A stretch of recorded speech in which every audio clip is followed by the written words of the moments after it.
Hi, guys. I'm Becca Otis from Five Lines Pottery, and I'm located in Van. And I'm Ryan Durbin from RD Ceramics, located in Highland Heights, Kentucky. And welcome to Wheel Talk. Hello, we're live. Hello. Hello, Bobby. Hello, Bobby. Hi. Hello. Hi. How you You're in doing, North Ryan? Carolina. I'm doing well. I'm in North Carolina. And I'm clinking pots. I'm clinking earrings, so if you hear Clinking? earrings What does that mean? You're clinking them. clinking, they're clinking. Can you hear 'em? Yeah, a little bit. They're I clinking, mean, they might not hear it on the audio because Zoom's pretty good about background noise, but which we love. yeah, I do love that. It only took a year for Ryan to be like, let's pay for Zoom. Just a year? It took us longer than a year. That's true. It took us longer than a year.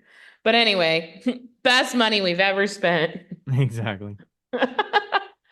Um, well, I have a lot to talk about. So do you want to talk first or do you want me to talk first? I could talk first. I feel like I don't have a ton to talk about, but Okay. all right. Big news is we have the soda workshop this weekend. I'm doing it tomorrow through Sunday. It Woo! is mid-November right now. This is officially my second one. Weather is looking good. Fingers crossed right now. It's been Fingers raining the crossed. last day, so It hopefully rained here that's passed. too. But it's under a tarp, so it's all good. I did have some of the advancers that were under the awning. They did get some, I guess, residual moisture, or maybe there was some horizontal rain. They got a little wet, but I put them on my kiln that I was firing glaze firings the last 2 days, so they're plenty dried out, I think. Sure. I don't want to blow them up, so yeah, I think I got everything ready. Got the kiln shelves ready. Got the glazes mixed and ready. Uh, propane tanks full. Yeah, I think I'm good to go. So I think it's still a time of year where people can glaze outside. It's still kind of a, it feels like with 6 people joining, it would be a little tight in the studio. Yeah. I You mean, know, your maybe you studio's could kind of have a tiny. couple, yeah, maybe you could have a couple in the back room where the glazes are actually at, and then move some glazes into the studio, the like wet studio, and work around that table. Maybe 4 people around that table would be okay, but I don't know. I Yeah. mean, luckily each person only has 6 to 10 pieces to glaze, so and there'll be the flashing slip outside that has to be hooked up to the air compressor and sprayed.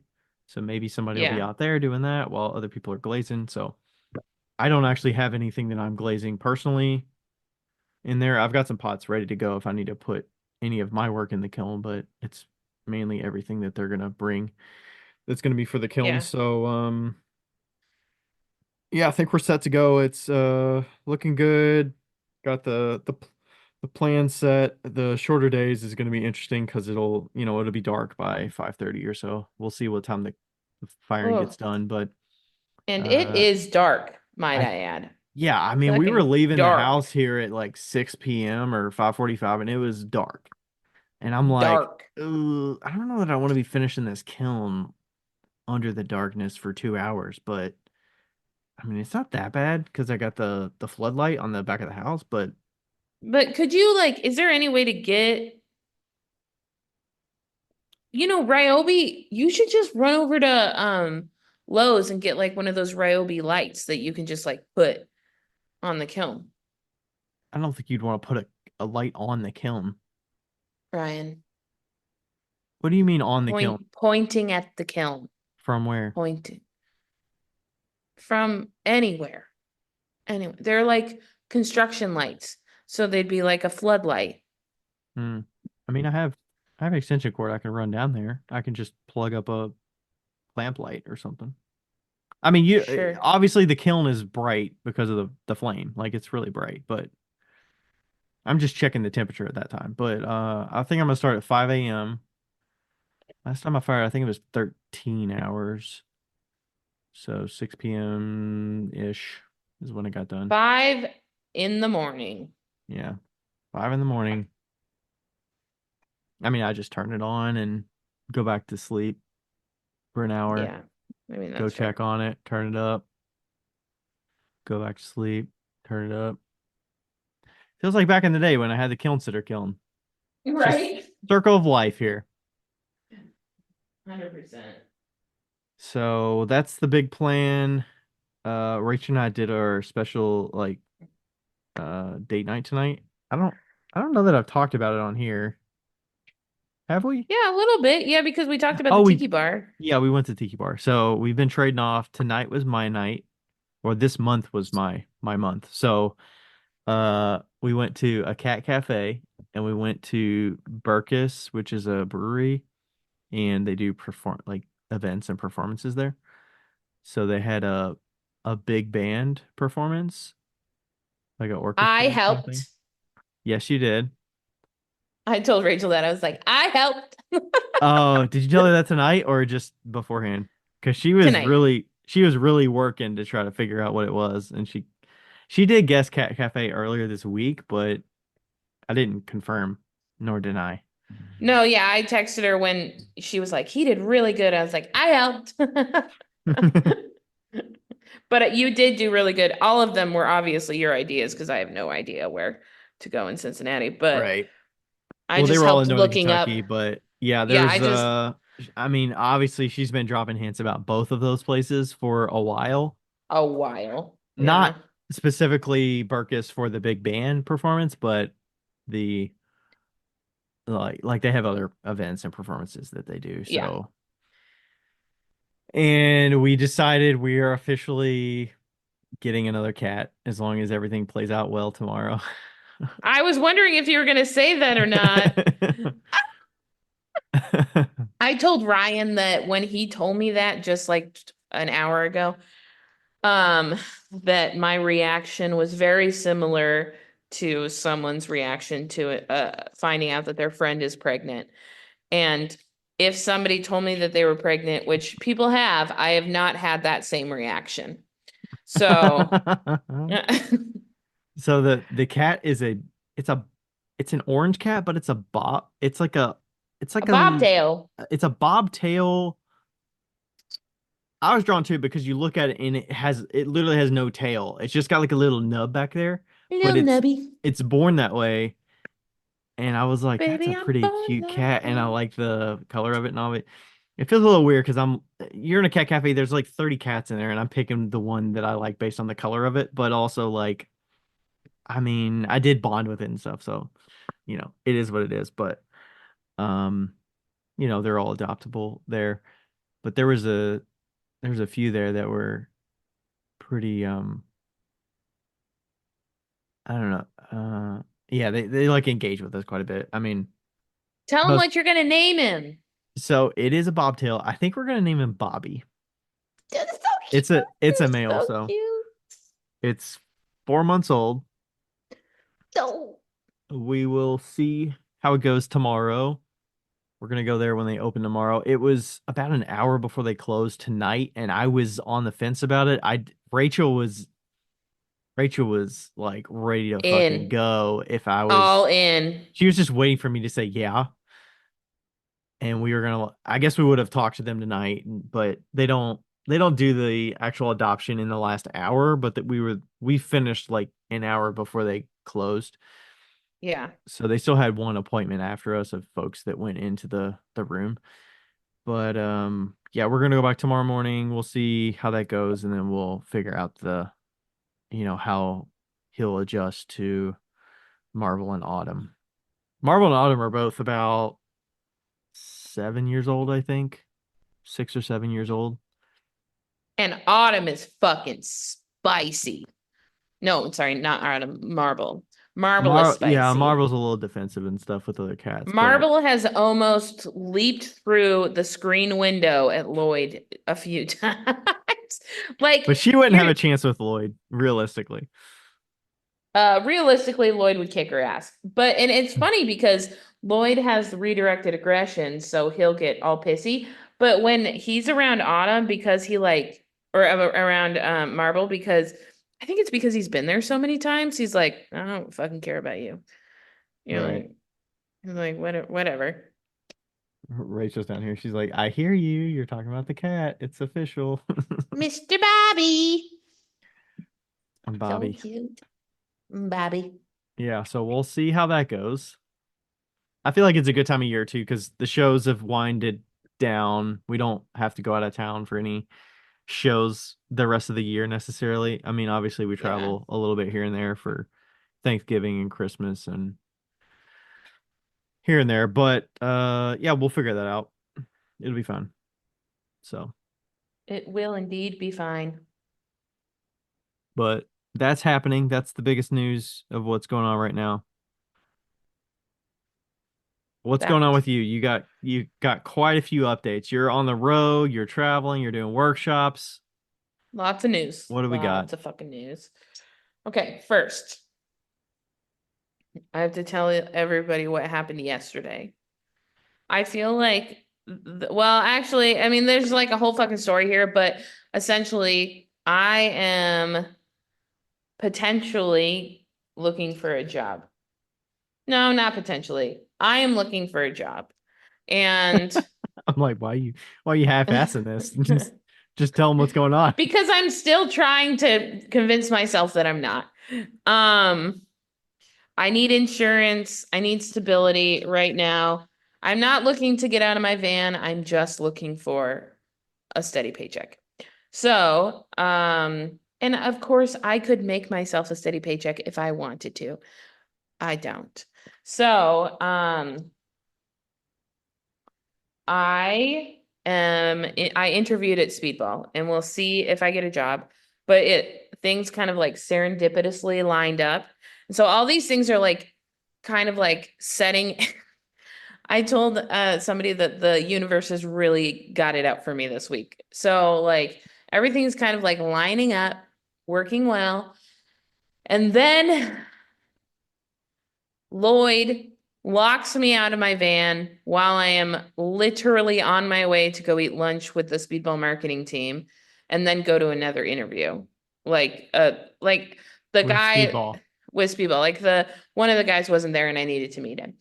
And so, I mean, it was important. It wasn't like dire, you know. I'm sure that if I was like, my cat locked me out of my fucking van, they would have I think he was testing you. He was like, how bad do you want this?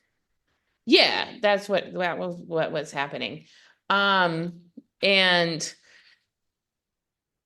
and so anyway, Lloyd locks me out of the van. And when I tell you that Lloyd locked me out of my van, like I actually was doing a workshop and I was like, oh shit, I need to get something out of my van. I got some fans out of my van. And when I did, I accidentally set the keys on the table and then walked out and or like on the Uh, floor or something and walked out. Like not a typical thing. I was thinking of something else, blah, blah, blah. And then what happens is in the center console, there is a lock button and there is a hazard button. And Lloyd always drops down in that center console area to get to his bed. And like, I don't know, every 5 days hits the hazard button and I have to like turn it back off. mm. So not only did he lock me out of the van, but he turned the hazards on. How And did I, Lloyd lock you out though? It sounds like you just left the keys in the van and shut the van. Doesn't sound like he locked you out. he did lock me out. He hit the lock button. Oh, That was after you right. already It shut was, it. yeah, it was right next to the hazards button. He Oh, okay. literally pressed the button with his Yeah. toes. And I'm like trying to get him, I'm like Hmm. trying to get him to press the other button with his toes. Yeah, that'd be I pretty tough. even used, I, But I you even didn't know used, that the keys were in there until he locked it, right? right. I was like trying to find my keys after the workshop and I was using the tile thing and I go out to So my this is car like and I hear hours it. later. Okay. Well, it was like a half hour later. And then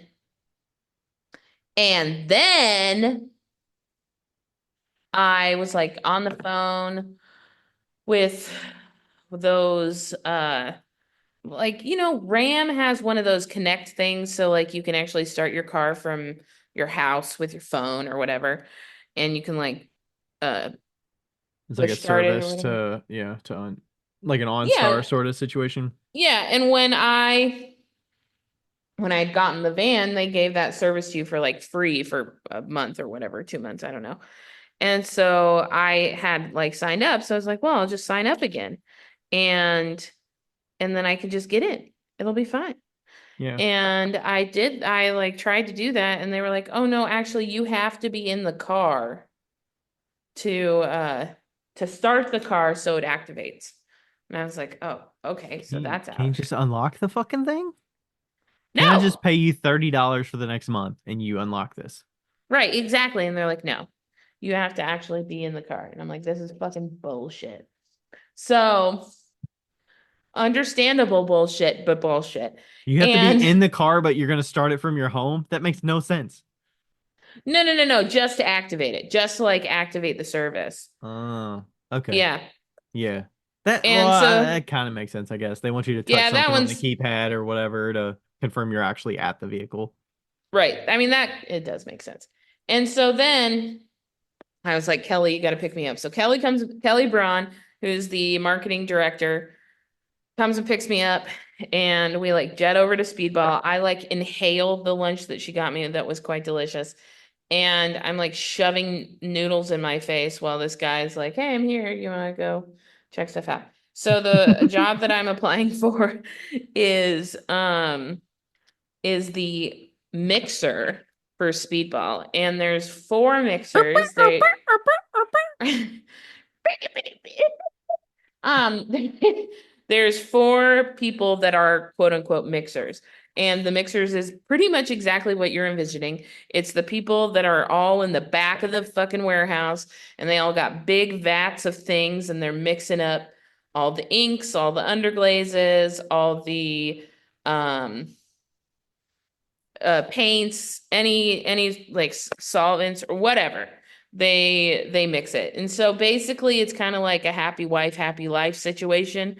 If you like if the inks and if the mixers aren't producing, then Speedball's not doing anything. Right? They have to have the mixers. And I am unreasonably qualified. Um I Yeah. I don't know how that relates to happy wife, happy life, but I get what you're saying. like you got to keep the It's an mixers happy, essential right? must. Yeah, it's a must-have It's part of in the a must. process. It's a must. Like it's a must part of the process. And I guess that you're right. It doesn't really apply, but it is fun to say. So anyway, I'm applying for that. And so I went and did all that stuff. And then I come back 3 hours later and my car is still locked because Lloyd hadn't figured out how to unlock it.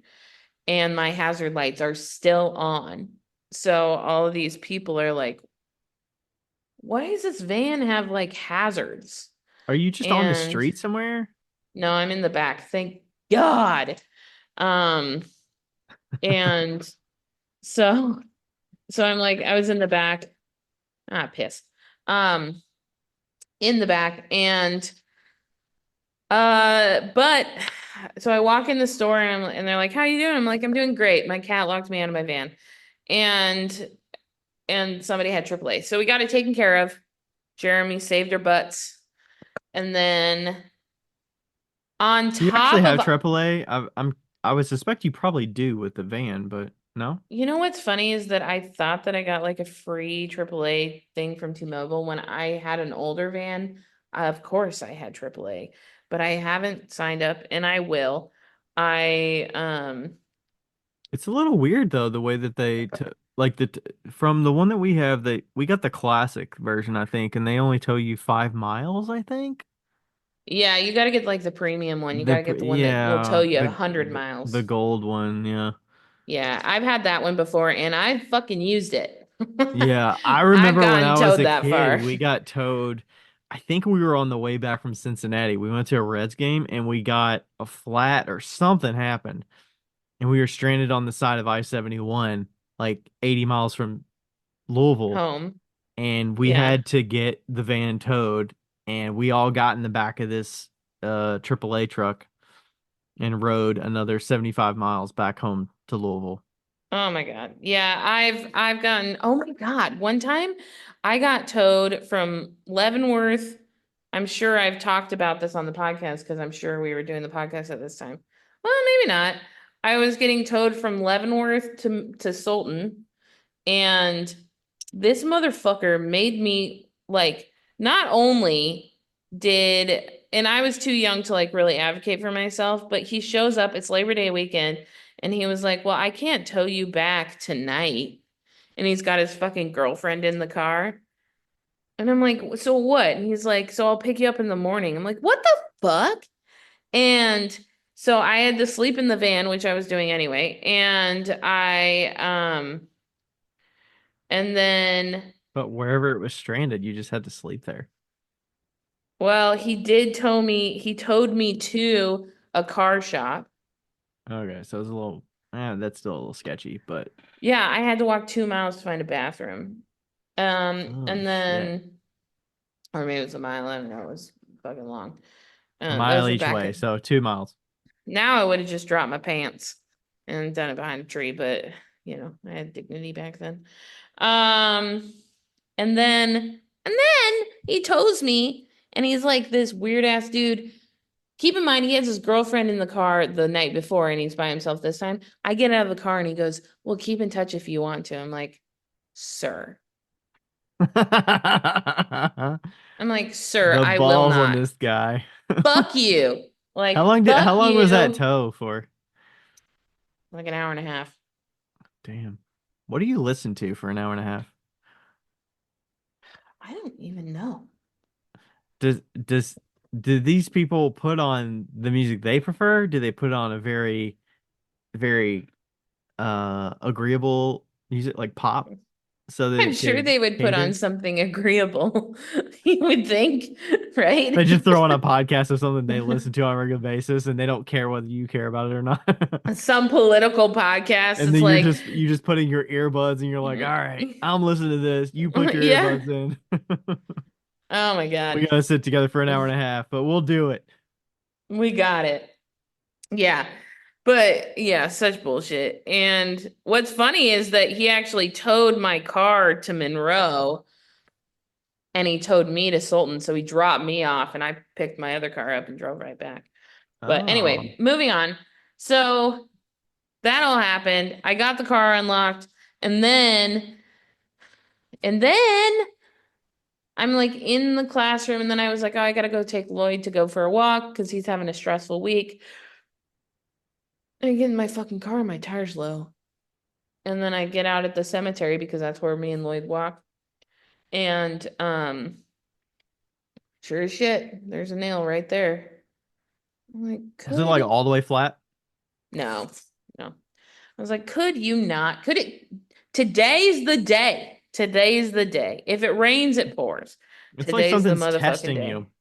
Oh, and on top of that, I was like, I'm putting all these earrings together now, but I had to glaze them. And typically I take pictures of every board with their name on it.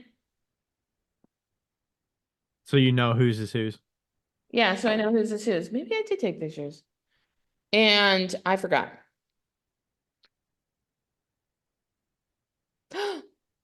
I did take, no, I didn't. I didn't take pictures. Nope. Nope, sure didn't. The excitement to immediate. No. Nope, didn't do that. So then I had to No. figure out who all these pictures were. And like then on top of that, something happened in like my personal life where somebody got mad at me for something and I felt really bad. And so like all of Mm. this shit just happened all at once. So it Sounds is like what when it it is what rains, it it is. pours, huh? Yeah, but it's okay. Also, another thing is that I found a cat. This is apparently the cat episode. And New cats added into the mix for both of us. um, and I found a cat and we've named her Dottie. And I Mm. found her at this woman's house that I was taking a shower at. I looked over and I was like, "Wow, you have such a beautiful cat." And it was this cat coming out of her kitchen. And she looked at me and she goes, "I don't own a cat." Oh, And I was like, "Well, you got one."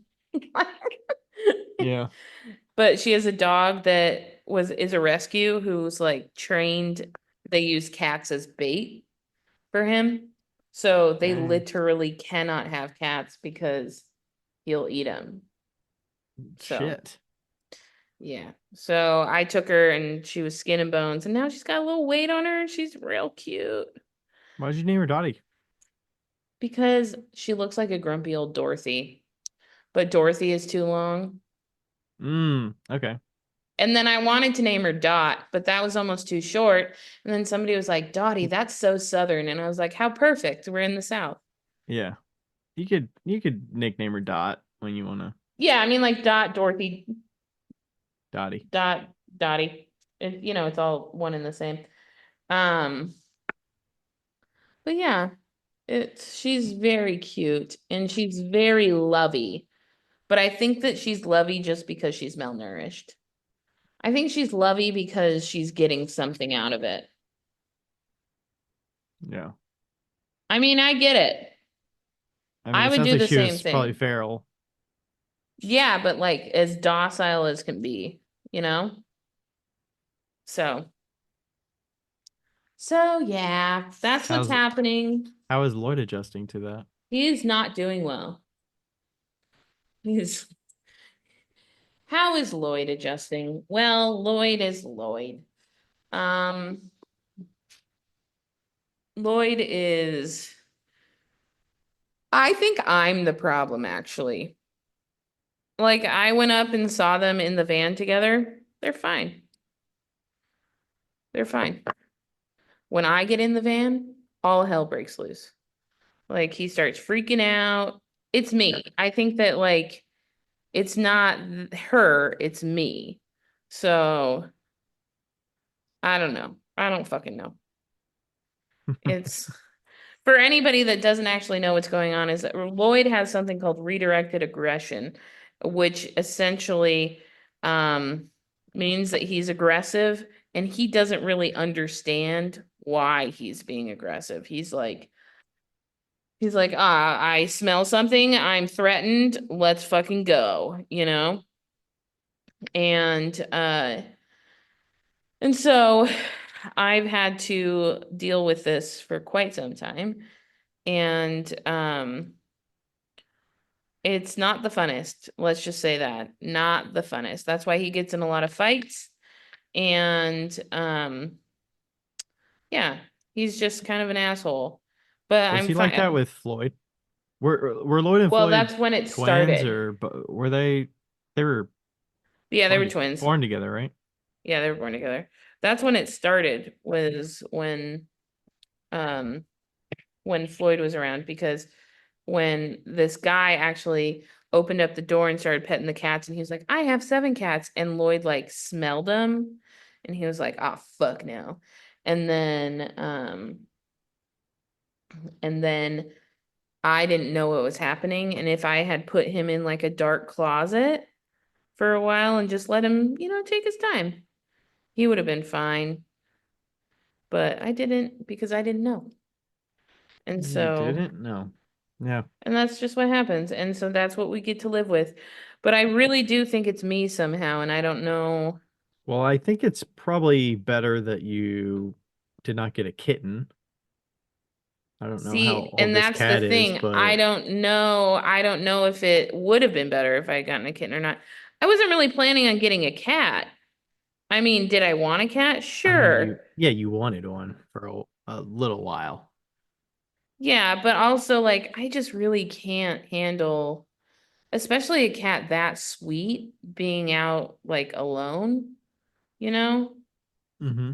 It's like she doesn't deserve that. I'm She was guessing you could just literally, drop cats off at shelters and stuff, right? yeah. She was like literally skin and bones, you know? Yeah. So, Is Statesville like a city or is it like a small town or I've never been Statesville there, is so. like the spitting image of Monroe, only cuter. Oh, really? Yeah, it's like 20,000 people. It's everybody's nice. There's like zero, well, there's probably way less crime than Monroe has. Damn it. And um yeah, it's just a little tiny cute ass town. There's like a Do cute they have downtown. It's really nice artsy. Do they have like cool architecture or is it just kind of average? Yeah, I like the house. The houses are like Victorian, which is cool. A lot of Hmm. the houses I are like that. Victorian. I would say their downtown's kind of like typical. They do. I did learn tonight that they have an old jail that they do concerts in, which is really cool. Ooh, that'd be neat. And yeah, it was founded in 1758, I think. Yeah, I think that's what I found out. 1758. So, The city? mhm, Nice. yeah. So I might move here if I get a job. Very stressed. Very, very stressed. Lots of things to think about and Yeah. do. And I haven't taken my meds for 2 days unintentionally. So, um, I also feel like crying. Well, hopefully we don't have that tonight while we're chatting. Oh, we won't. It's just like this lingering feeling. Anyway, um, speaking of speedball, we should talk about speedball and Yeah. how awesome they are. I've been throwing a ton of bottles and cocktail glasses, and I just gave Erica a list of like 10 different colors to underglaze. So she was going to town tonight on different ones that I'm gonna carve. So I'm happy about getting that stuff stocked up. I've been Using doing some of their all new of colors too. Yeah, I've been doing all of these workshops with speedball underglazes, and they have been fantastic.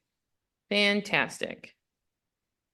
I am I feel very lucky to have that connection. Because like if I had done, okay, full disclosure, I got them for free, but that's because I'm doing workshops. Like if I know that they've sponsored workshops in the past, like, if you do end up, and we're going to talk about this later too, but I mean, they've told us if you do end up doing like workshops and stuff, I mean, the worst they can say is no, right? If you're like, hey, I'm going to do 15 workshops, would you like to sponsor this? Like, literally the worst they can say is no. But Hmm. it's awesome how they work with artists and how they actually care is really nice. And the new formula has been really great. Like I did a workshop last year with the older formula and we had some learning curves, but I haven't had any issues with the new formula this year. The only issue I've had is North Carolina, um, which is humid as fuck. So, Mm.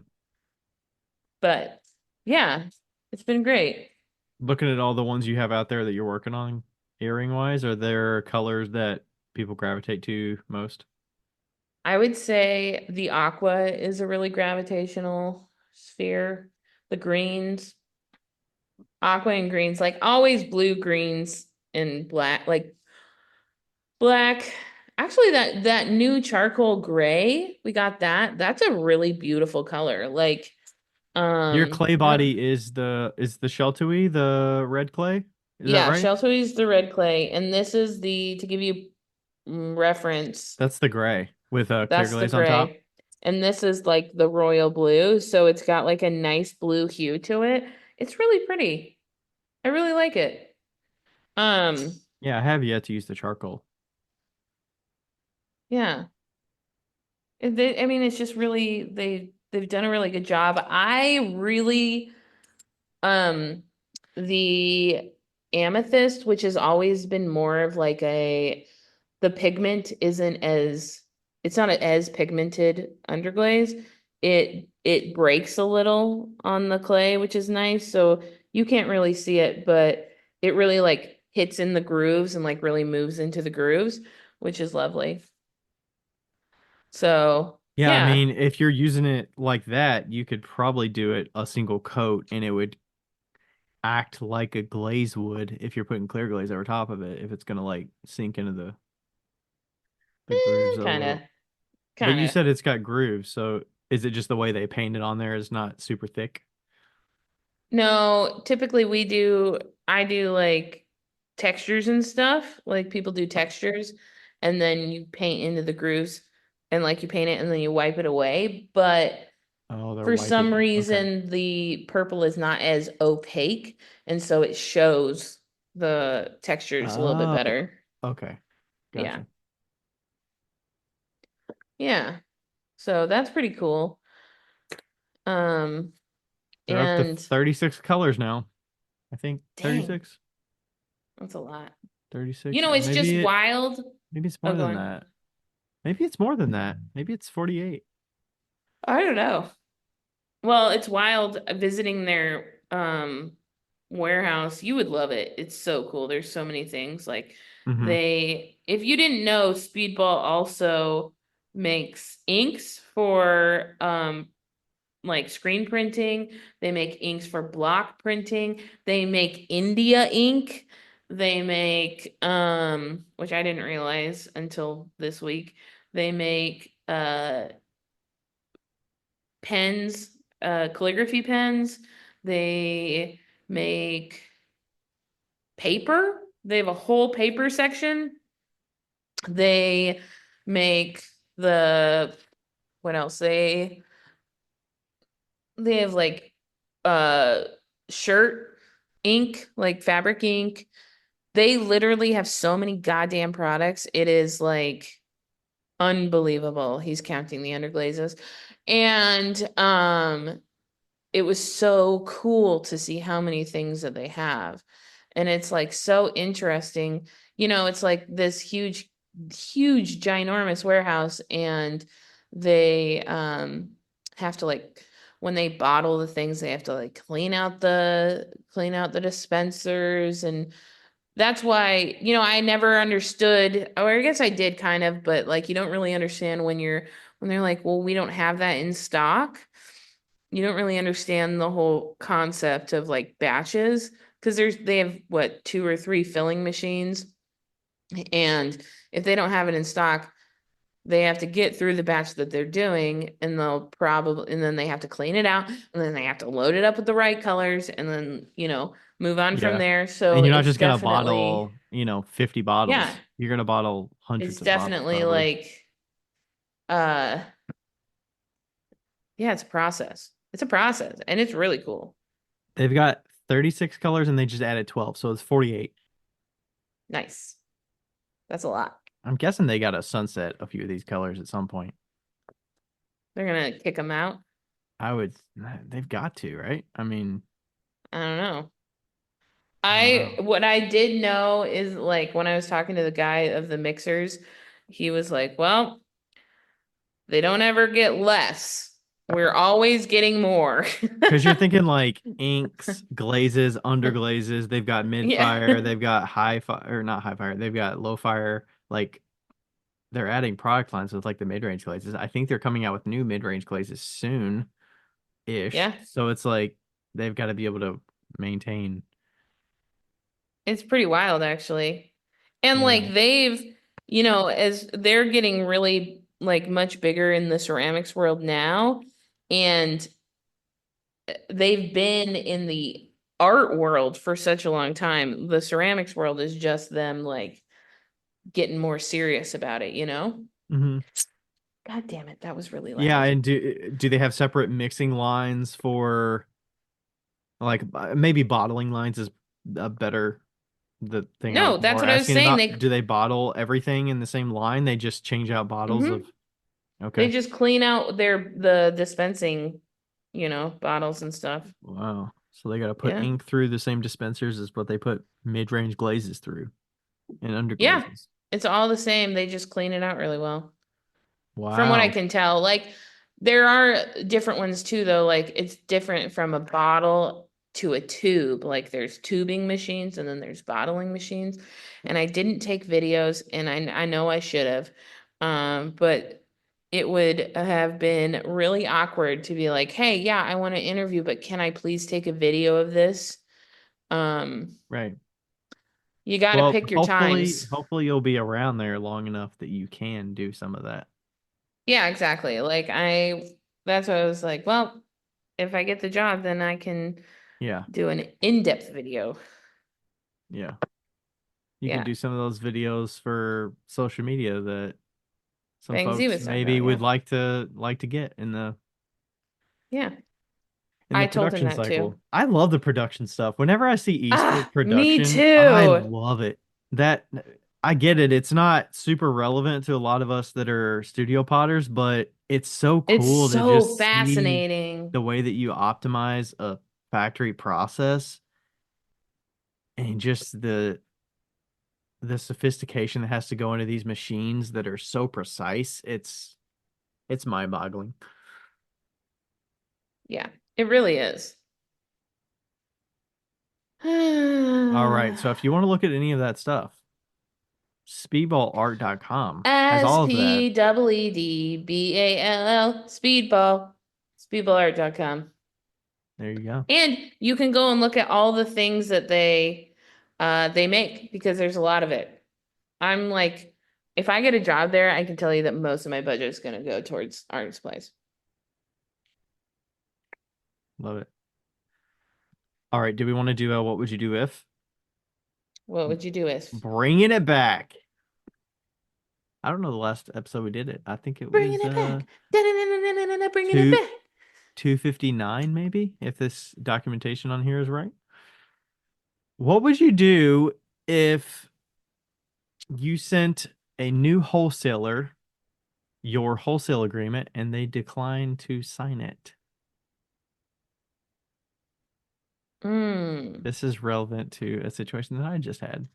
Yes, That's tell why us it's on about here. it. Tell us about it, Ryan. All right, so I feel like we talked about this at the beginning of 2024 because I just started making a wholesale agreement after chatting with Becca. I mean, we've talked about it here and there on the podcast for years about whether you need an agreement as a person that sells work to wholesalers.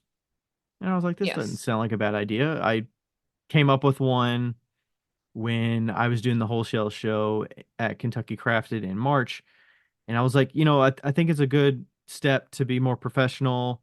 And it also covers my ass as well as the buyer's ass. Yeah. It's not super complex. I mean, it's basically everything that we talk about with minimums and timelines and how you accept payment,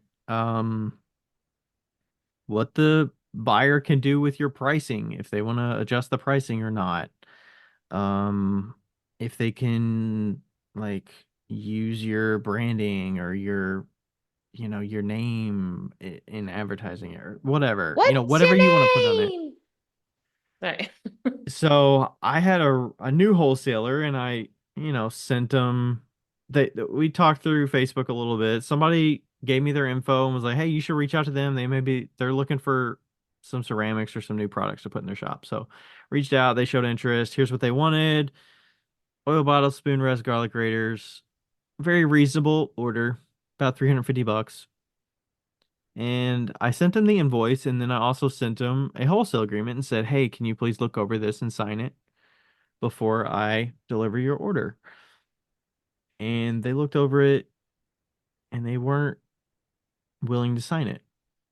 They essentially said, "Hey, I've been in the business for a while, selling or buying a number of items from different sellers, as well as working for a bigger company that has bought thousands of dollars of product, and I've never signed a wholesale agreement from a seller for an order that's like $300. Like it seems, long and short of it, they felt like it seemed a little excessive for a seller to be asking for. So Right. they were declining to sign it. They were declining. And So he called me and was like, what would you do if? yeah, Quite what would you literally. do if they And declined to sign it? How would you kind of, and I, showed her in what they said to me in response to me asking for it. and in a lot more words than this, I said, tough shit. I said, I would say, well, you can sign it or have a great life. Like, Hmm. and that's what I would do every day of the week. How long forever and had you ever, had you always had wholesale agreements like that? pretty much. I want to say Really? that I've since probably 2016. Did they start because you got burned on a wholesale before and you realized No, that, hey, I it's need no. this? Or It started because I had a friend that did a lot of wholesaling and stuff, and she was like, "You should always have an agreement. It doesn't matter, really? you know?" Yeah. Because from my perspective, I know how you feel about the wholesale agreement. You think it's important, but from my perspective of how you are with business things and how you like want the money if you can get the money, I feel like an agreement would not be something that you would be firm on to say, I require this or else I'm not going to take your money. I think that it's different when you're working with companies because they can really fuck you over. I think Mhm. that the reason that I also was like, oh yeah, a wholesale agreement makes sense. It's not just because I guess it's not just because somebody told me about it. It's mostly because somebody told me about it. And then I was like, man, if I had had a wholesale agreement when I worked with Starbucks, I wouldn't have gotten hosed, you Mm, know, okay. because So that it was was kind of learned experience as well as yeah, protecting yeah. I mean, yourself. yeah, it was more like, that makes sense, instead of like, oh, I'd never even thought of this.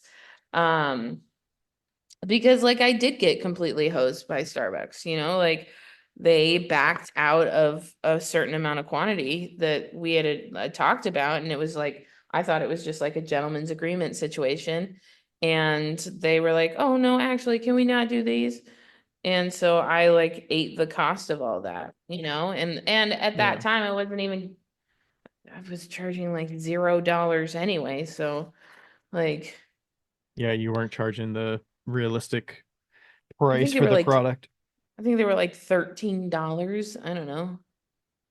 Like, Yeah, and so from the wholesaler's perspective, from what she was saying, it's like I'm a small market. Like I'm a little seller. Like I'm not a big wholesaler. So like she was kind of saying, "Hey, this seems a little unrealistic. excessive. It seems a little excessive. Yeah. It seems a little formal for something that shouldn't be so formal." And Yeah. I get that, but also it's like once I start scaling up these wholesalers and I have more of them, I feel like it's going to be better for my business and for setting expectations with one another that, hey, we're going to treat this professionally. Well, and And if you also, think that I'm writing this up so that I can like get you later as like I got you, we signed a contract, so like you got to do this. But I'm like, my response was, hey, I can show up with the product and you can see it in person if you want to meet beforehand. Like I get it. We've only communicated through emails and Facebook. Like I understand that if you want to actually see what you're buying in person, totally get that. And I offered that and yeah. she said no, thank you. Totally understand. You can cancel the invoice. And that's kind of where we ended it.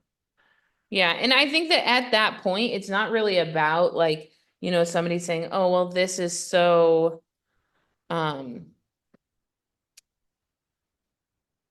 it's not, okay. It's not really at that point, it's not really about if a small business should sign a contract. At that point, it's about this business is not willing to sign something so simple and so normal that But to them it wasn't normal, right? They said I they've been guess, doing this for 25 years and they'd never seen a contract like this.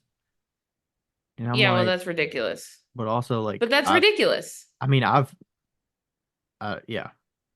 That's ridiculous. Like, what if you get audited? What if you get audited and and they're like, well, we want to see every single person that you wholesale to, and we want to make sure that they have all these things, you Yeah, know? I mean I the mean, main part, the biggest part of it is taxes. The agreement talks about taxes that yep, the seller or sorry, the wholesale buyer, so the market that you're selling to is going to collect sales tax and pay the sales tax on the items that you're selling to them. That's what yeah, allows them to not pay sales tax when you sell it to them. So right. like at a minimum, I need to get some certificate from you that says that you have a vendor's license in that state and that I can connect my wholesale purchase with your sales tax ID so they can follow up appropriately. And I did my due diligence to try to, do the right thing from a state tax like perspective. Perspective. Yeah. Yeah, and I mean, like I told you this, but obviously I didn't tell the whole podcast this. But I had one lady that I was going to do business with a long, long, long time ago. And I wasn't, I mean, like I definitely wasn't as intelligent as I am now, but as far as like business is concerned. But she goes, I go, okay, well, that's great. I just need to have your reseller's permit so um we can do this without tax. And she was like, I don't need a reseller's permit. I have an LLC. And I go, that has nothing to do with your reseller's permit. Um, that's with the state. Uh, and that's like tells them that you have a LLCs don't business. pay sales tax? Question mark. I was like, that has nothing to do with it. And then we got in a little scuff about it. And I ended up like venting on Facebook about it. And then she saw it and she goes, and she then gaslighted the shit out of me. It was awful. But I was like, you're a goddamn idiot. Like, if you don't know that you need a reseller's permit, I don't want to do business with you because that means that someday in our future, something's going to come up and you're going to be like, well, I don't need to do that. You could, yeah, And you could. The only thing you can say is, "Hey, I'll charge you sales tax on this if you want to purchase it." But that's that. Like, if you don't give me a reseller's permit, I'm gonna charge you sales tax. right. And she was like, well, I don't want to pay sales tax. And I was like, well, tough shit. And That's the way but this like, works. I guess that somebody not willing to sign a contract to me says, okay, you're the type of person that needs the contract. Because if you're not willing to sign this contract, what is telling me that you follow any of the actual correct rules that Right. we, Yeah, and some of the things stated are like refunds. They could go through their selling season. I was doing them a favor as well. They yeah, wanted something 2 weeks ago. I normally take 4 to 6 weeks to deliver wholesale. I was going out of my way to deliver it in 10 days because I had the stock on hand and I was like, I can get this quick wholesale buttoned up, help them yeah, out. I get it. I want to give them time to sell it during the holidays. That totally makes sense. And Rachel was going to drive up there. It was like 40 minutes away. And I was like, I'm kind of doing you a favor. So, if you're not willing to do this, then, it's fine. I'll just keep it. I mean, I can sell the things. It's not a big deal. you're But like, I'm doing fine. Doing fucking fine without yeah, you. I mean, I would love to get Like, another wholesaler, but if you're not wanting to send it, oh, the thing I was thinking of was like the refunds or something. Like there's refund policies on there. So if she goes through the holidays and she sells a handful of it, and then she contacts me after and was like, "Oh, well, these certain colors didn't sell. Can I exchange them out for a different one?" Like the contract would take care of that for you and say like, "Hey, no exchanges, no refunds." Like, no, we can't right. swap them out. You've purchased them as is. Obviously you can inspect them when you get it, but that's part Yeah, of what the contract is for, so that you come to those agreements and you don't. And I was also going talking to Becca about it. I was like, is the invoice in a way kind of like a light contract? It's kind of like a sure. statement of work, and like a yeah, it's got as much detail as you need in it, where it line items the items that they're buying, what price it's at, the suggested retail price. It's got, a time. You can write your timeline on the description of the invoice of, I plan to deliver these on this date or within X number of weeks. Payment is due by this time, and it's got like reminders and stuff. Like, in a way, I feel like that's a contract by itself. I mean, there's no Yeah, signatures on it, but I've sent it to them and we've agreed to what is on there. yeah. But I mean, and if that's the way you want to do it, that's fine. But like your contract is for if somebody purchases in the future for a second time. And right. truly, I mean, It's like, like you hey, don't, this is yes, for that long term. invoice is a contract for the one time. But like if you want a lasting relationship, you want to do it right, you know? Right. So, So, long story short, I did not get that wholesaler. It's okay. It's yeah. 300 and something bucks. Hopefully like I said, I could sell those oil bottles in place of that order. I've got other orders I can put those oil bottles on. So, Yeah. And short story short, tough shit. if you want a copy of the contract that I send, you can message myself or you can message Wheel Talk. If you want to message Wheel Talk podcast at gmail.com, we will send you that. And I'd be happy to send that. I Yeah. actually got it from Becca, so I just adjusted Yeah. it based on You just my have to make sure needs. yeah, and I got it from the person that told me about contracts. You just you just have to make sure that you definitely read it and change your name. Change Oh the yeah. names. And also you have like I also mentioned this to Becca. If you're gonna send a contract to somebody, you also have to be open and willing to say, if they decline to sign this, am I willing to walk away? Right. Like it feels a little flip-floppy if you send it and they don't sign it and you say, "Oh, well, forget about it," because you've got to decide that if you're willing to send it out, you also have to be willing Yep. to stand up for why you're sending it. So, Yep. Yeah. You can't, yeah. You chose to have the contract, so you choose to walk away in that position. and And I if I you haven't sent that can't do contract that, like retroactively to all of my wholesalers in the past, but I've kind of decided in 2024 that I have sent it out to a number of new wholesalers that have come on yeah, board and they've been willing to sign it. So right. it And also you can send it to your past ones and be like, hey, I just got a contract. Would you sign this? And I'm sure they'd be happy to. mhm, Yes, yes, yes. yeah. Alrighty. Do you want to go to the topic? Dun, dun, dun, the topic.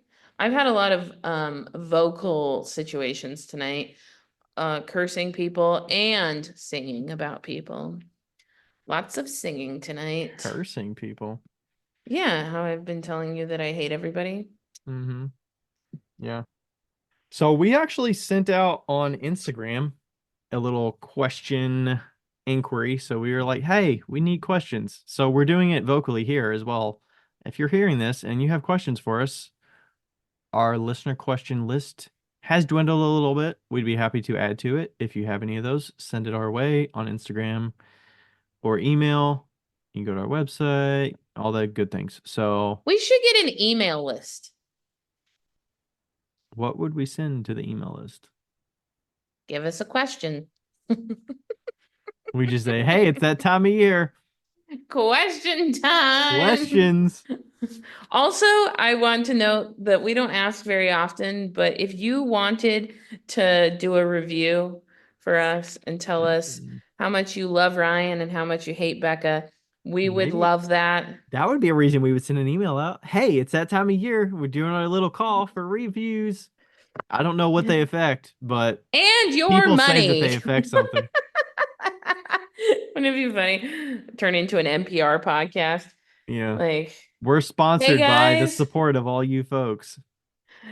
guess what? We're doing a money drive today and tomorrow only. We're trying to reach $50,000. And we raise $100, And not $100,000. we raise 100 cents. All right, do you want Okay, to hear the Ryan. topic for today? Yeah, tell us the topic. All right, the short and sweet version, which came through Instagram, was from City House Clay. It says City Horse Clay. I think I typed that wrong. I think it's City House Clay. If it's City Horse Clay, iconic. But it's not horse, it's Iconic. Hourse. Oh, even better, horse. Horse Clay. Oh, God. Okay, now I'm looking it up real quick because I want to know if that's the actual name. While you're looking it up, I want to tell everybody that I City House. discovered City House. City House. I discovered UV resin today, UV like activated resin today, and it's phenomenal. So anyway, that's So it. this question was sent by City House Clay and it was seconded and thirded on the comment section. So it said, I'd love tips for running pottery workshops.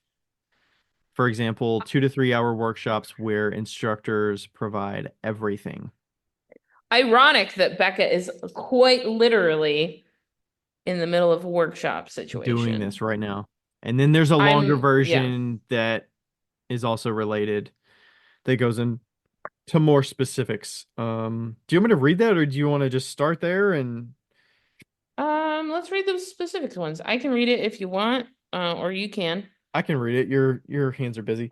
So it says, "Good morning, Becca and Ryan. You two have such knowledge and wisdom about the pottery world that I'm turning to you for guidance.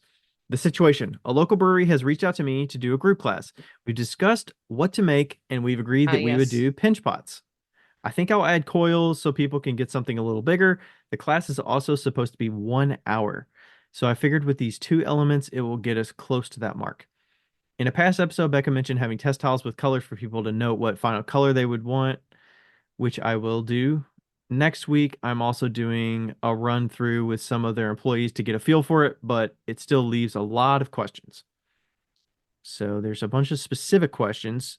Question one, they asked me how much I want to charge for it. How would you calculate that? Cost of supplies per person with an additional fee for my time.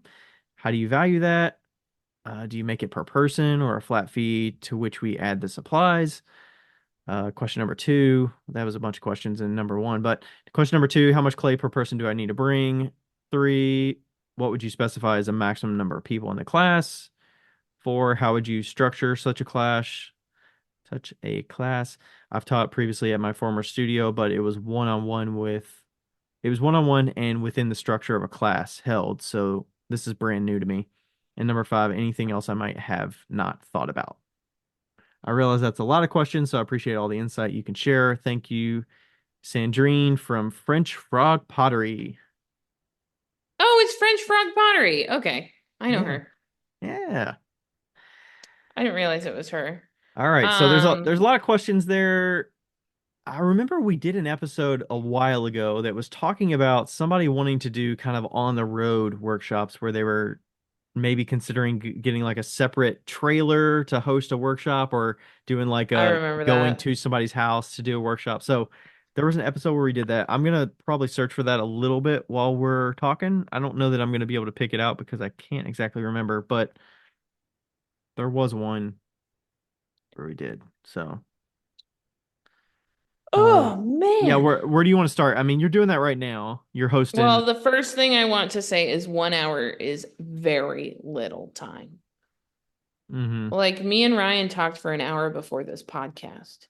Like an hour Before we even during, started recording, yeah. Not yeah, even, before we and even then an started hour recording. before we even got to the topic. Like, shit Yeah. flies. So, an hour is like a blink of an eye when it comes to workshops. So keep that in mind. If you can, and if it's possible, I would at least extend it to two. Um, or Could you even an hour and a maybe, yeah, half maybe push for an hour and a half minimum? minimum because people are going to be late. Like you never start on time. You have to do introductions, you have to do the demo, and then you have to have people do it. And you will not understand how dumb people are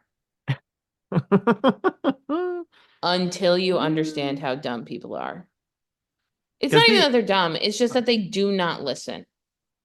well, I So, mean, this is probably most people's first introduction into doing anything with clay, I would yeah. suspect, for classes like these or workshops like these. Yeah. And I mean, like, I guess you just don't like, if you've taught any class at all and you always have those like two people in the class that you say something and they look at you and they're like, I didn't hear you. What did you say? And you say it straight to their face again and they're like, nope, went right past me. Hmm. And that will happen in these workshops. 155,000 billion percent. So, that's my first suggestion is a little bit more length of time. And then let's see. As far as price, it depends on what you're bringing and what you're supplying. If you're supplying everything, I think you can get away with a little bit more, but also you have to decide on the percentage of what the um like what your host is getting. So if it's a brewery, maybe there is no percentage because they're getting beer, so they're getting customers and they're getting exposure. So they might not take a percentage, but if that's the case, if they are, then I would shoot for a much less percent. So I would probably do like a 20-80% as far as that's concerned. All of my workshops, I do a 60-40%. I get 60, they get 40. And really, they're not supplying nope, they're literally supplying the electricity for the kiln. That's it. And the That's physical space that you're going to be and the doing it physical in. space, which is a lot. Like, I believe that is worth 40%. And also, they are doing most of the advertising in town because I'm not in town. So me advertising on my Instagram is not going to get anywhere for this tiny town of Statesville, right? Mhm. So them doing the advertising is worth a lot too. I mean, like if they're doing the work, if you're both doing the work, then you'll get the outcome that you both It want. depends as well. I mean, if you're a big enough name and people know that they can actually get time with you, Yeah. and they can, they might be willing to drive an hour, hour and a half to do this one time. Okay, but let's be honest, Ryan. Does anybody who's a big enough name listen to our podcast? They don't have time for Well, that I'm shit. well, I'm just putting it out there that you could be more of a draw than you think you would be. Oh, that's true. That's absolutely true. And what Because there you're could be doing somebody could that be wants to cool. go, and then they're like, "Hey, a friend of mine, like, I've been wanting to like do jewelry. Have you been wanting to do jewelry? I have. I Yeah. know Becca does jewelry. Like, I would love to learn from Yeah. her. So let's go an hour and 15 minutes to this place Right. where most people wouldn't be willing to go anywhere for more than 30 minutes away or something." For sure. No, that is true. Like, what you're offering has a lot to do with it, too. Like, pinch pots would be fun, and you got to making your pictures really good is really important, you know, for your workshop. That's super important. Which I'm never good at. And uh um also, I built out a whole like list. This isn't applied to somebody that you've already just started talking to, but I did a whole email, like a whole entire email thing that was like, "Hi, my name is Becca. This is what I do, blah, blah, blah. If you wanted any more information, let me know. I will send you more information." And then I made another email template, and it was like, "Hi, this is the process." And I went through the entire process of the workshop, and I had done it at the Beals. I think it's good to do it like once so that you actually know what you're looking at. Like, my workshop is 3 hours. The making of the items is an hour and a half, and the painting of the items is an hour and a half. And it turns out to be pretty good, like pretty solid. Yeah.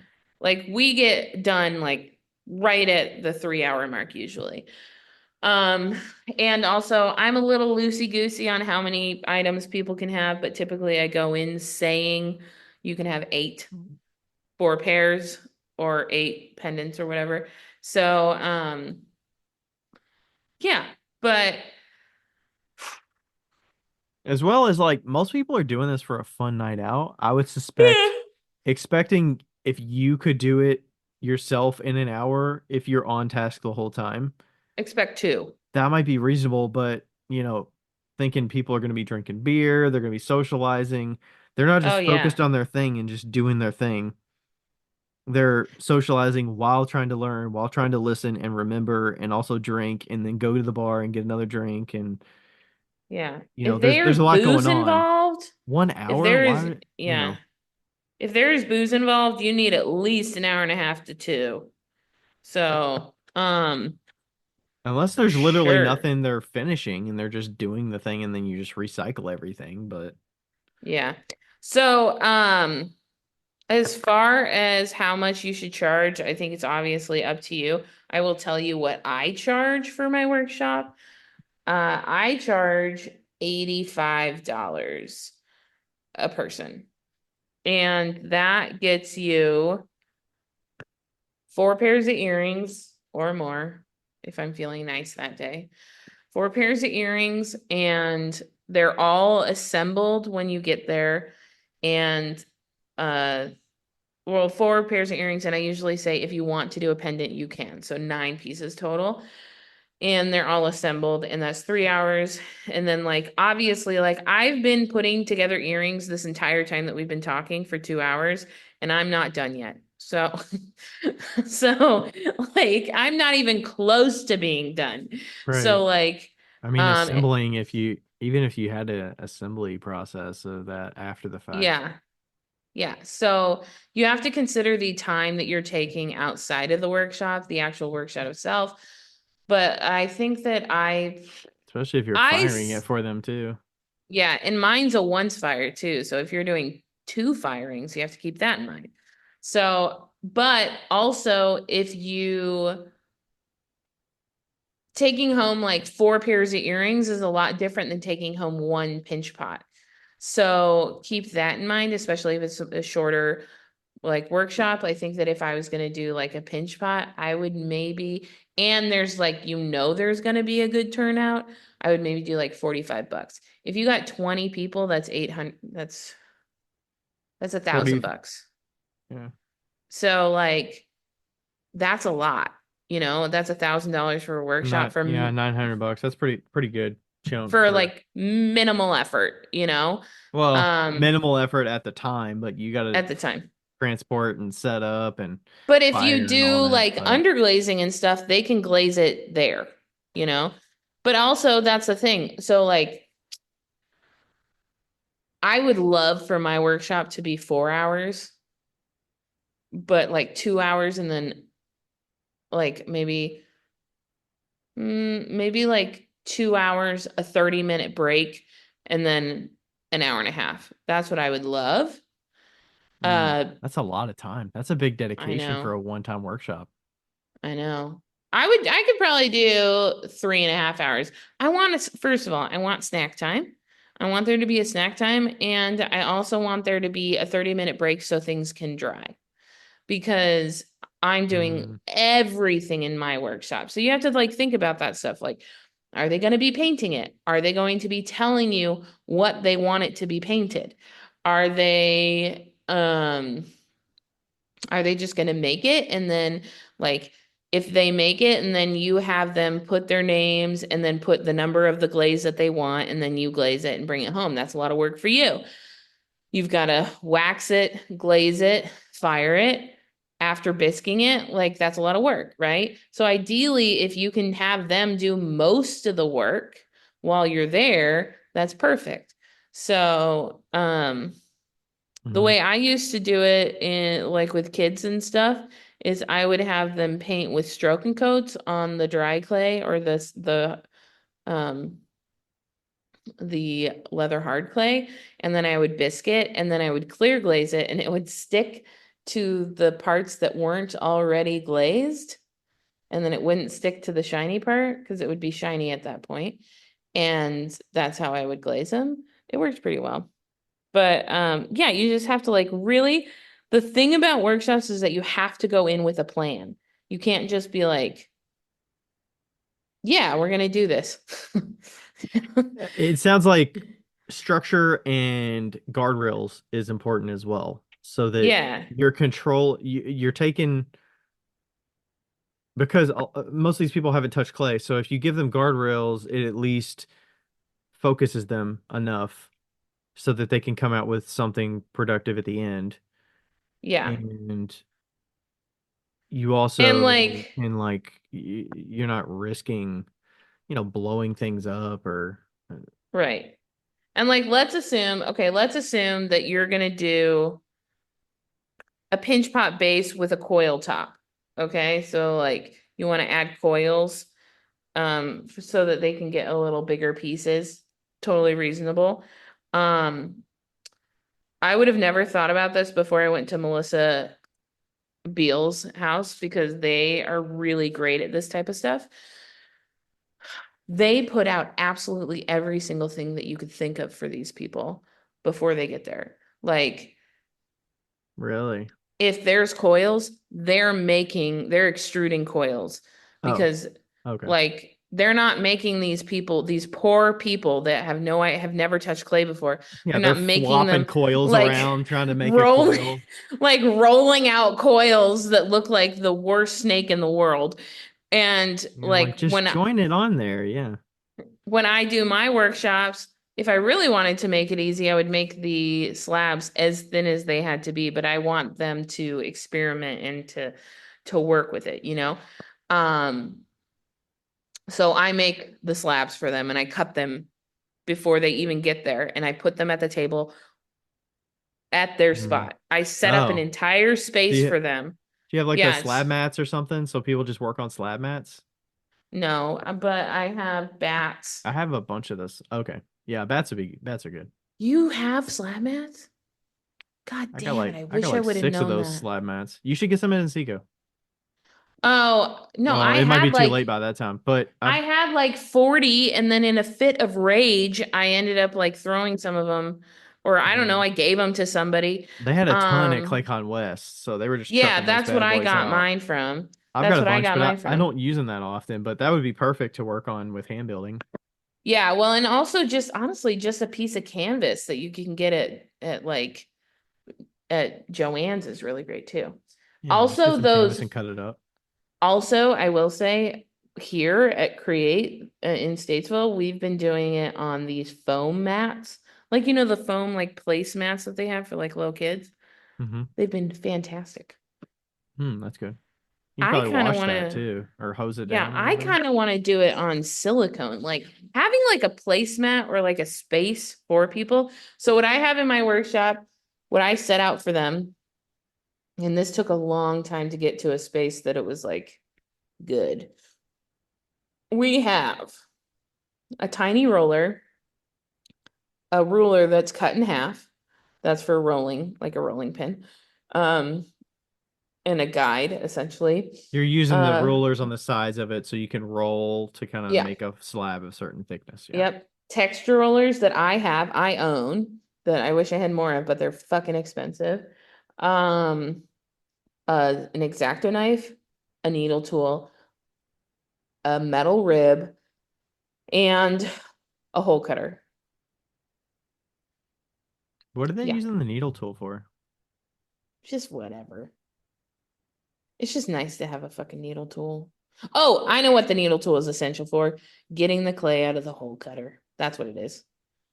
Oh, okay. Yeah. And cookie cutters. That's the last thing.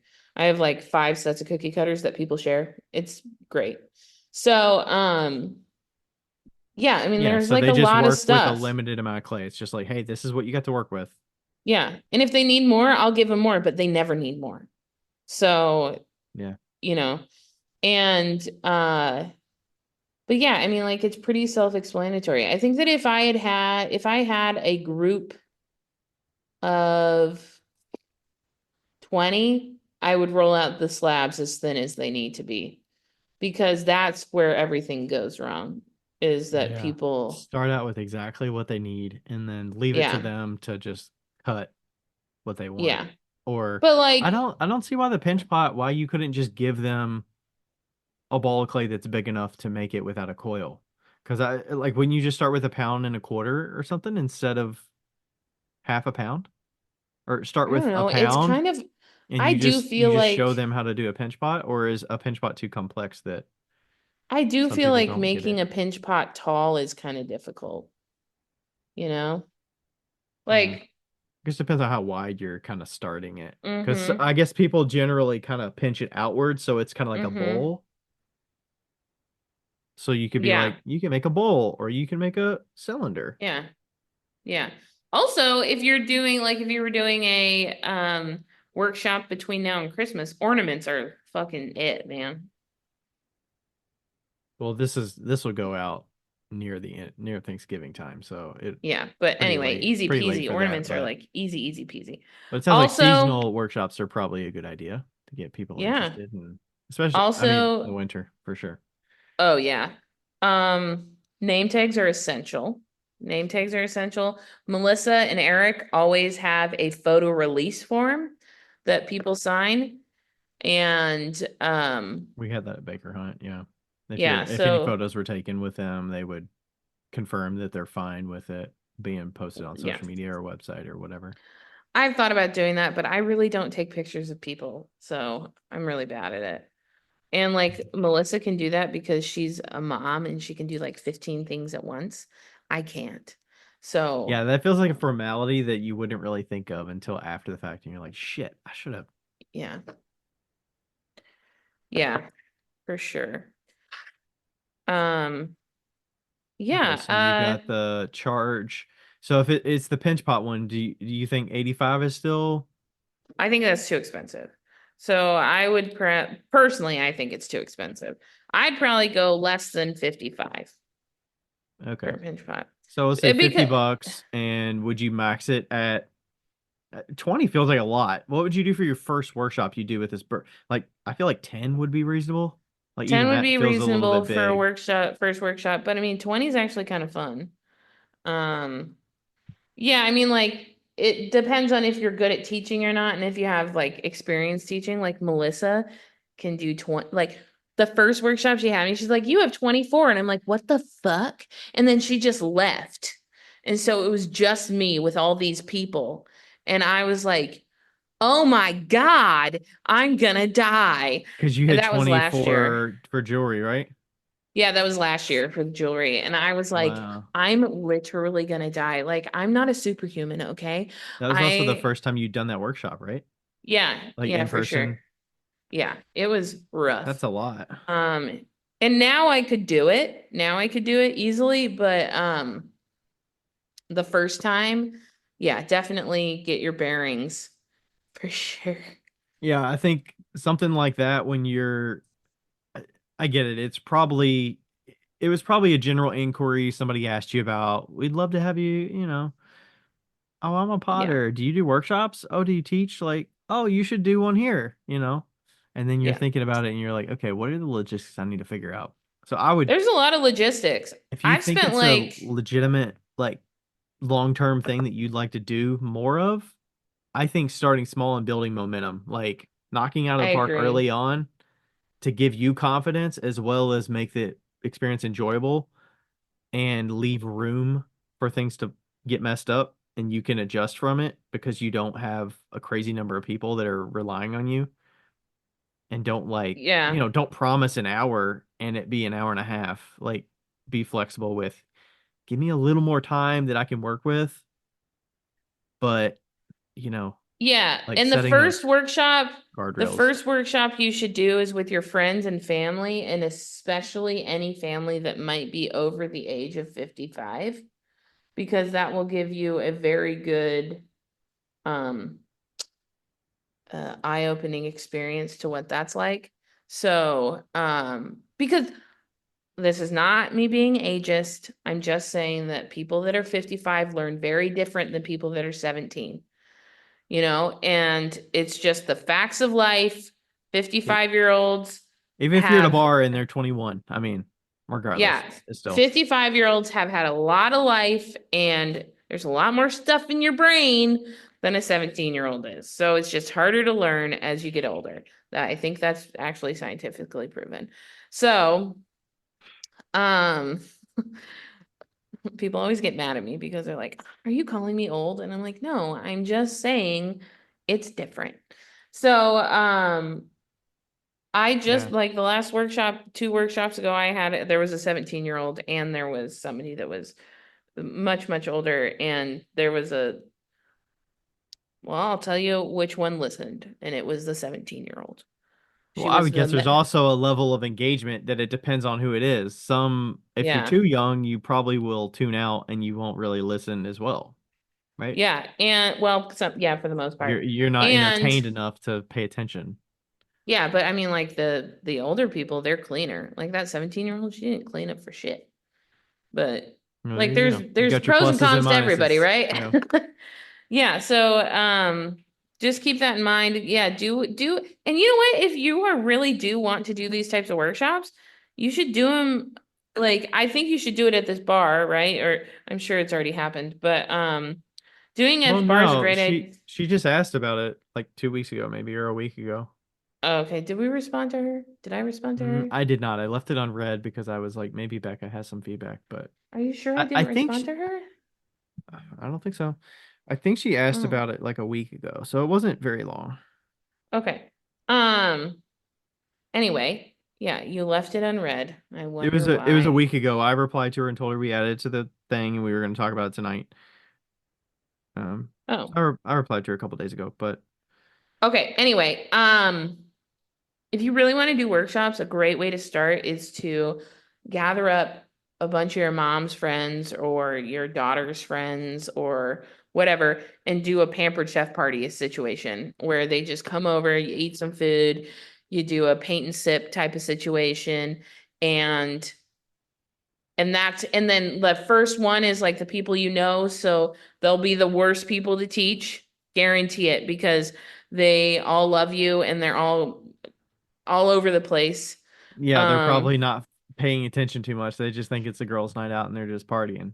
right. So they'll be the best, they'll be your best practice.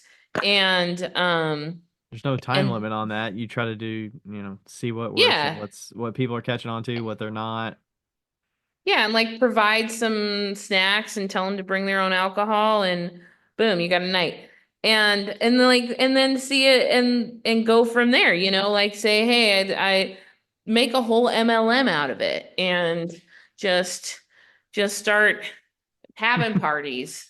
Just start having parties Pottery and parties, whoever all the pottery parties and whoever is the signer up of the party gets 25% off and um and a free gift with purchase and I'm just saying. Actually, that is what I used to do with paint your own pottery. That's how I started. That's how I kind of like started doing it. So, um, Did you ever host those. any at people's homes? Oh yeah. Oh yeah. That's how I made a lot of my money before I opened the store. How many did you have in those on average? I don't know, probably like 12, 15. Wow. That's a good Oh, amount of like space. Did you have to in the in houses. a home? Yeah. Yeah, in the houses it depends. So like some of them there were like yeah, some of them were like 15 people and some of them were 6, you know? Yeah. And I felt like 6 to 10 is comfortable for me. yeah. And I we mean, did like paint and sips though. I made the mugs and they painted them. I feel like that is I feel like that's a good way to go. Even if you Yeah. so she mentioned the glazing part. Um in a past episode, Becca mentioned having test tiles with colors for people to know what final color they will want. How is it that simple? Just keeping it, pick a color, put a number next to it, and do that versus, I would suspect there's different options of bringing Bisqueware and just having them paint on it with underglaze or stroke and coat, Right. and that's its own thing. And that, honestly, I feel like that could be an hour. Oh yeah. If you did like a painting thing as opposed to a making thing, that's definitely an hour. I mean, it could be more because people can paint forever, but yeah, for sure. And also, before I forget, make sure you have more than one paint chips. That's the things that I'm running into right now. I think it would have been really helpful if I had had like 3 things of samples. Yeah. I'm guessing So, you don't have a table where they're dedicated to, hey, if you're ready to pick your color, come over to this table and they're right here rather than passing them well, around. I do like I had a table that had all like all the stuff, but at the same time, like we have 3 hours. It's not like Yeah, they're not looking at one color for 25 minutes, like right. they're kind of just like painting and they all have their own. Oh, I forgot. I have the underglazes too, and I have the little pods I have like the paint by number pods that have all the colors in them. So each So, person gets their own color yeah. palette to work with. Yeah, and that only works if you have small stuff. If you have big stuff, it's kind of hard. You have to have pallets, Hmm. but also Yeah, spoons are really good for getting glazes out. So, just so you know. spoons. Okay. So let's go through here. Let's say the brewery says, "Oh, you can only have 1 hour." Okay. What would you do One there? hour.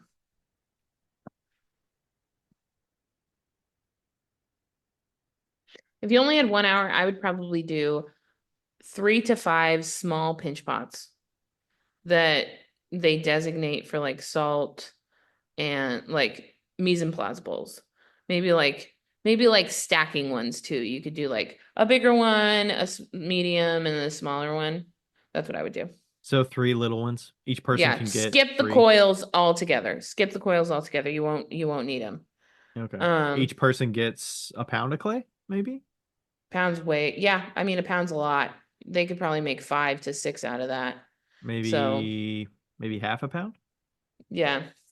That way you limit them significantly. And you're not I Or mean, you're walking out there with a lot of pinch pots if you got 10 people. exactly. I mean, how do you keep track of whose is whose if you've got 10 people, 3 pinch pots a They person? sign the bottoms. Oh, okay. Sign the bottoms and then you mark the number of the color they want on the bottom. Just bring like stamps or something, Mm-hmm. maybe. Or you can draw it, I guess, but Yeah, but stamps would be easy. But yeah, drawing would be fine too. You can do it with underglaze. so Yeah. have a test tile board with I would have 2 to 3, 2 to 3 test tile boards with regardless of how many numbers of people there are. yeah. Do you think the number of colors matters? Like, I feel like Yes. 4 to 5 seems reasonable. Mm-mm. You want like what more? At least 6. 6 colors? Okay. At least 6 colors. Because you need black and white. And then, I mean, Could I you would go do with 8, could you do but clear instead of white? Or no, no? don't do Okay. clear. Okay. Nobody wants clear. Okay, Well, so I'm saying black, whatever clay color it is, you know. I don't know yeah, I what clay guess. color you're using, but okay. Black and white. Like a black and a white, a green, a blue, a red, Red. like a reddish purple, like a Okay. maroony color is nice. People like that color. Black, white, green, blue, red, brown. Stupid fucking The brown. brown that nobody wants. I feel like you could have 2 greens. You could have like a light green and like a darker green, Yeah, or maybe. like a tealy, like turquoisey green. Like you could stay within those green areas and then like a purpley reddish color. Hmm. I would say if you have the capacity, do every color of the rainbow. Like if you're working with underglazes, like if you're gonna underglaze them, do carmine.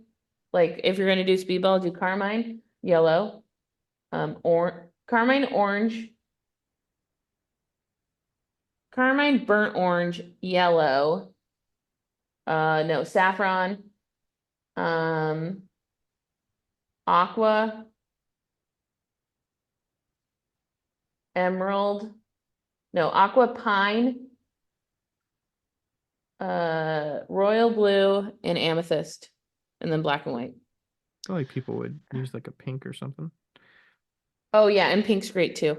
But that's an extra I color. But I think I think she's probably painting her glaze on. okay, if you're doing stroke and coats, you want Or I think it's 73. I don't think it's stroke and coats. I think it's Okay, like but people might do Amico stroke or and coats. So I'm just gonna give all the rainbow colors for stroke and coats that you would need. You want 73. You want 73 is the candy apple red. You want the pumpkin orange one, which is 23. That one's like a nice light orange. You want 6, which is just straight yellow. You want 36, which is green. You want Oh, this is really putting me back. You want 13, which is purple, and you want the blue is 76. You want 76 for the blue, and you want 16 for black. No, sorry. 16 is white. And I want to say tuxedo is the black one, and I think it's 15. you just said candy apple. It made me think of the old acrylic paints that my grandpa used to have in his basement. Yeah. Apple barrel. I just looked them up. What's the brand Yeah. name of it? Apple barrel. 75 is like a bright orange too, if you want 75 instead of But 23, but 23 is a nicer orange. if it's like something you're just trying out, do you if you're used to using, you know, you don't want to add new glaze, like you don't want to get stroke and coats for it. is it fine to just use some of your, I suspect you're Sure. maybe using commercial glazes and just paint some test tiles with Yeah. commercial glazes and just Or say, just, here's what I yeah. got. Or just dip your glazes, just and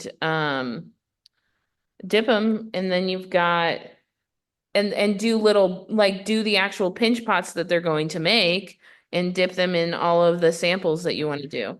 And then you probably only need one, but you want to make sure you number them. And so what I always used to do, also what you can do is like I think we did this at the Beals, is that you gave them two pieces of paper for each piece that they made and they wrote down their name and then the number. And then we just did that on the bottom when we trimmed them. But with pinch pots, you should be able to turn them over immediately.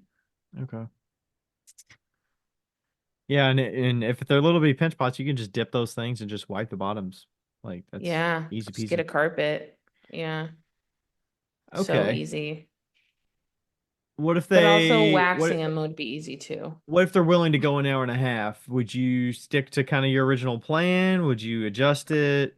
I You think just I would do a little single pinch pot pot. versus I would do like a small pinch pot mug if I was at like an hour and a half, like 30 minutes for a handle, you a know? mug. Okay. Yeah. Like the little ones that I made. Oh, okay. Yeah, Yeah. like just a small A one. little cylinder with a small handle. Like a shot glass mug, you Would know? you have them Also, make the shot handle cups, or would you pinch pre pot shot glasses would be great for a brewery. hmm like a little sipper cup Um, kind of? I would do a coil for the handle and I would pre-coil it. Yeah. Just cut the coil and then let them cut it however long they want. Yeah. Okay. Or give them pre-cut strips. I don't know, but they could probably cut it themselves. Hmm. Okay, so that's an hour and a half, and then you just they just pick a color, you dip it. Yep. I feel like with attaching something, you're risking things breaking off in the firing I or know. and during transport, but is that okay, I But if guess? it's that tiny, you're not really Yeah. like Hmm. I mean, yeah, I guess you're right. Like having an attachment would be difficult. I'm sure that by the time that I would be like getting home, I'd be like, why the fuck did I do this? So maybe don't do that. Um, What if it's just a pair of shot cups, that's a maybe? great idea. Yeah. Instead of one with a handle, maybe a pair of them? Well, I mean, yeah, I think you'd need a pair anyway. Yeah. You know, there's at Baker Hunt when we were doing a number of different workshops, and they would often tie them with the cooking, and they would do kind of like, oh, I'm gonna make a taco plate. So it's kind of a rectangular plate that's flat, and you can Yeah. serve tacos on it. I don't think they made the wavy taco holder, which, by the way, side note, I still need to make that for our Interesting. house because I've yet to do that. That's a winter project, maybe. And it was like a fun pairing where if you're at a brewery, it feels appropriate that you would make like a stein, you know. And you make a Yeah. stein with their and then they come back after it's fired and they get, you know, fill their mug up with a drink for a discount rate Right. or whatever. For sure.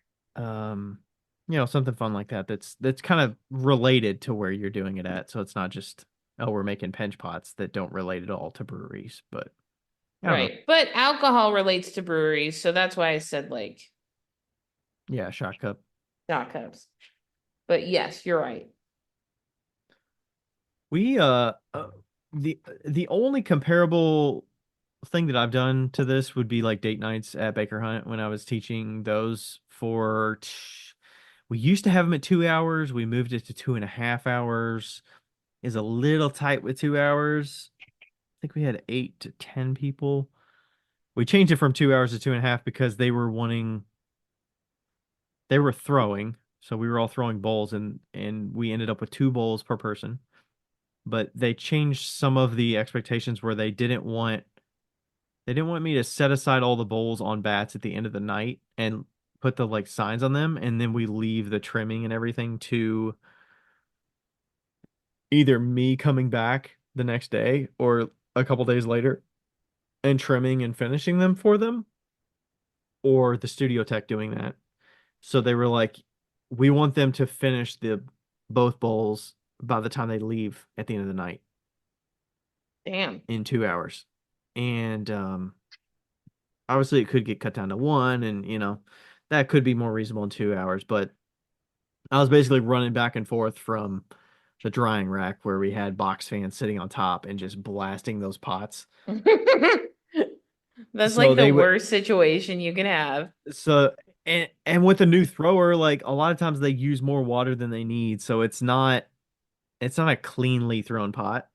We were making bowls, so some of them have a little water on the inside or whatever. And I would just clean up the rim and then just wipe down the bottom, and that's it. yeah, the rim was fine.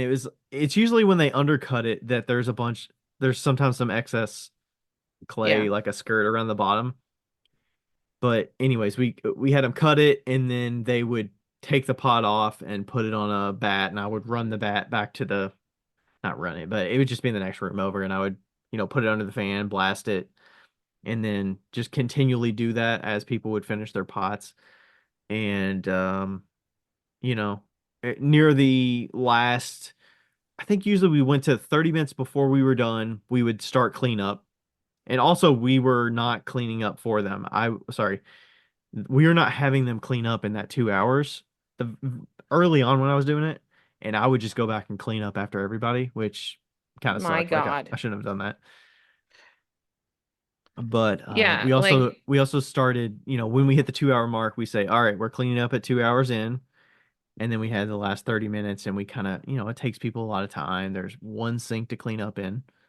oh my God. Kind of That sounds awful. tell people to like fill up your water bucket with clean water, use the sponges to wipe your stuff down at your wheel so you don't, you know, just wait in line at the sink. And and then during that time of cleaning up, the pots were still drying on the rack. Some people were getting done earlier than others, so it was kind of a staggered cleanup at the sink. And then I would have them when they're like good at their wheels, there would still be about 15 minutes or so, and we would have them look at the board with the test tiles so they could pick their colors. And I would say, all right, write down your name, the class, the color you want. And then as they were doing that, other people were finishing cleanup, and I would bring out the pots that they had thrown and they firmed up enough. I did have to flip a lot of them. So you kind of dry them on top for a while, and then you flip them, dry the bottom as much as you can. And then I would just show them a quick cleanup, like, run your thumb over the bottom edge. If you needed to trim it quickly, you could just manually do it with the trimming tool, and then sign the name on the bottom, and then pick your color. So we got That it sounds like a done. lot of work. We got it done in two and a Sounds like a half. lot of But basically, fucking we work. left the night with the boards Completely done. done with pots on there. There's labels with them, so I could walk away and not have to finish anything after the fact, which was good. But yeah, I feel like 2.5 hours was reasonable for that. Uh, and a Sounds like lot a of that lot. was, you start it with a demo. All right, the way I like to structure it is I'm gonna demo, I'm gonna throw it. It's gonna look really easy. You're not gonna remember any of the steps. I'm just gonna do it. You're gonna watch, and then we're Facts. all gonna do it together. And I'm gonna talk through each step of what I'm Yeah, that's doing. the best way to demo, in my opinion. Because Best if you way. start out of the gate and have people go along with you and they don't kind of get the progression, then it's a little difficult. So that's kind of the way we do it. And then from there, we, kind of do it together the first one, and then let people fuck up, and then I've got other balls of clay prepped, and they can, I do prep the clay for them so they don't have to wedge and do all that stuff. But Doing a workshop with throwing is my personal nightmare. I feel like 6 people is the best. Well, obviously I'd love fewer, but I feel like 6 people is a sweet spot. If it's 8 to 10, it feels a little excessive. No, no. Well, I was just talking to one of the teachers out here, that does these, and they have 8 spots, and she's like, man, the difference between 6 and 8 is a lot. I was like, And the you're thing not is, wrong. you just hope Like, that there's at least a couple people that are competent enough that have done this that like just get it. So they're yeah, out of your hair and you don't have to think about them yeah, and they're enjoying it. But if you have, because you're always going to have at least a couple that need a lot of babysitting. And then you've six got a lot of people is a folks right lot. in the middle that are kind of, you know, and hopefully in a group of six, you've got one that's pretty good at like understanding and listening to things Yeah.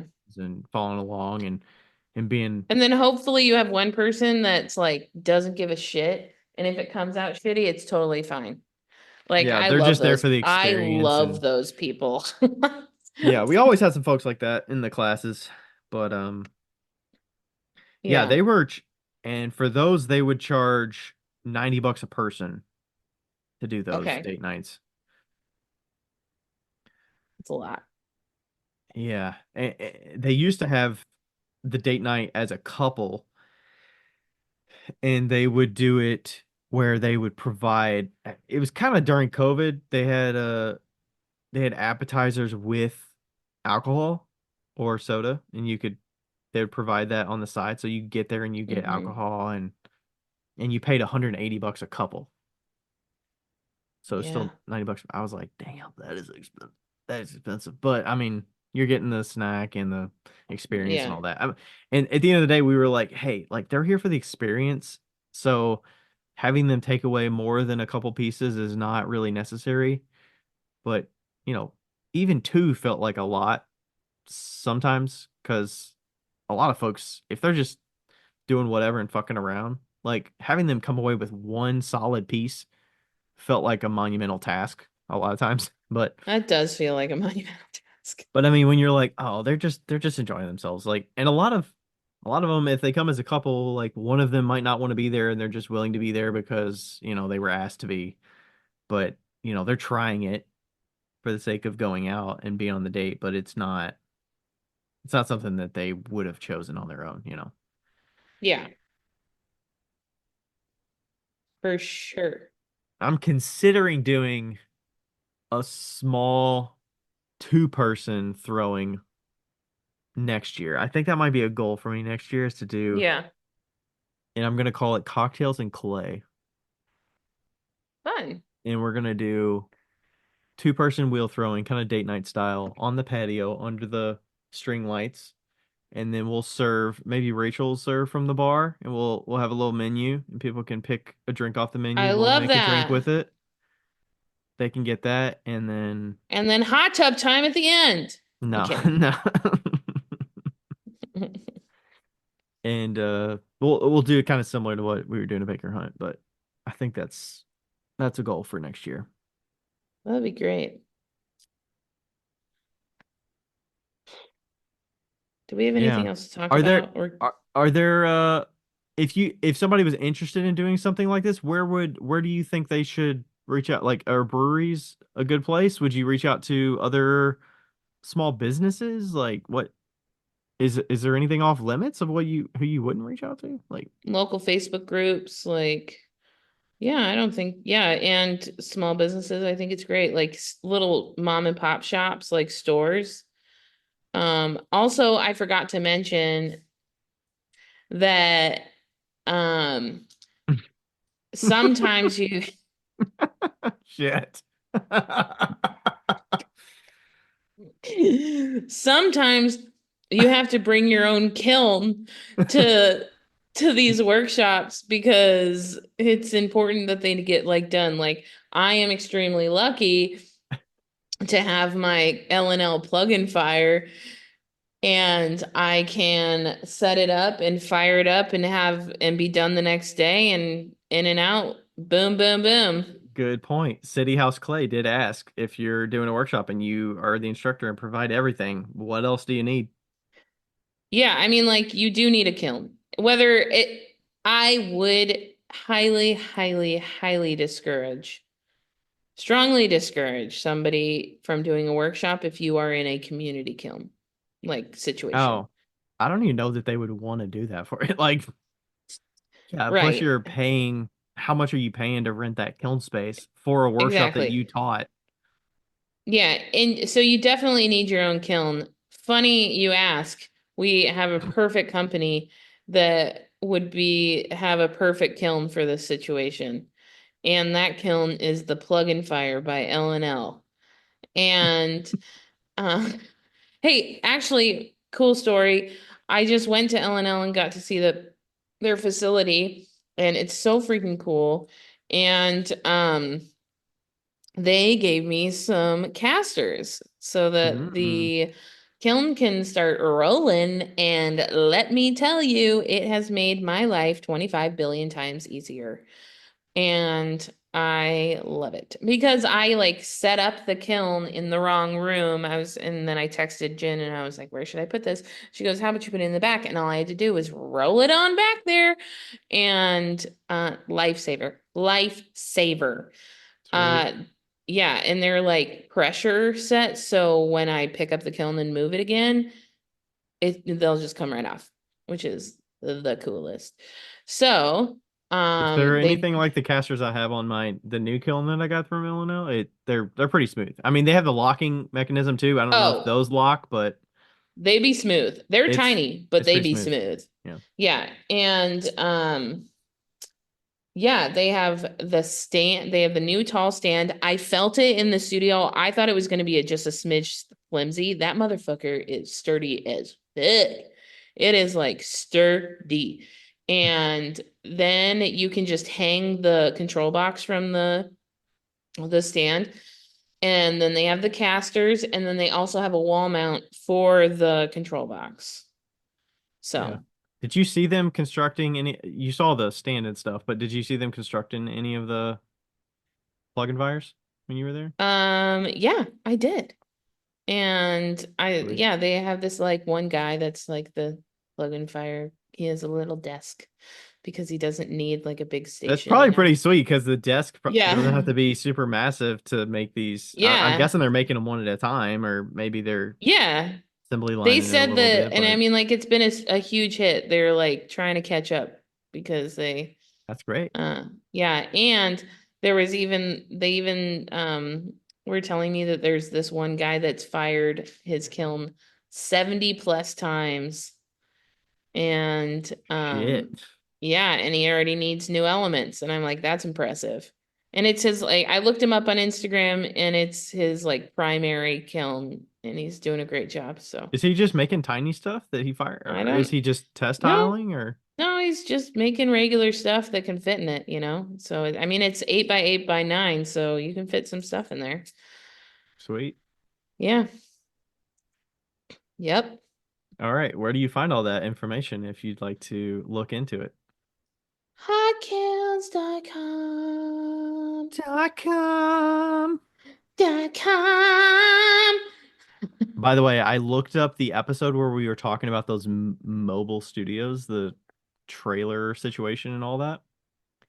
It is aptly named Mobile Studios. It is episode number 240. I will put it in the show notes below, link to that, and you all can find all that information there. That was kind of an interesting use case. So that was kind of a MLM Mary Kay situation where you're going to the different places to do these workshops. Yeah. But Yeah. I mean, it's a good system if there isn't a pyramid. I So, mean, I mean, just think of how many people you need for a workshop. Like 6 to 8 people. it's How perfect. unrealistic is it to find 6 to 8 people that are available for 2 hours? Okay. And think of it this way. Let's say it's $85 per person, 6 to 8 people. What's 85 times 8? My phone's dead. I got it. I got it. 85 times 8 was like 680. $680 in a night. In a night. And if you get your systems figured out, boom. I Easy mean, peasy. I That's mean, such, even if it was $300 in a night, that's easy money. Like, there's I a need lot to of back start. end work Yeah. after with prepping and getting it done after the fact and No, doing but that. like But if you get it down to a system, that's still like if let's say $300 was your work outside of that class, you're still doing great. yeah, and I mean, if you've got if you've got a physical space that they could come to, and you're That's not having perfect. to lug things around, you literally just always have a designated table that you can Yeah. have 6 people at, and you just set your dates and say, "Hey, come here this date and time." We got all the And calendar dates then, ready, and you have one every, I don't know, every 2 weeks or whatever. yeah. And talk to a local, like a local deli or whatever, and see if they'll do like charcuterie boards or little sandwiches, do a little Ooh. upcharge if they want food.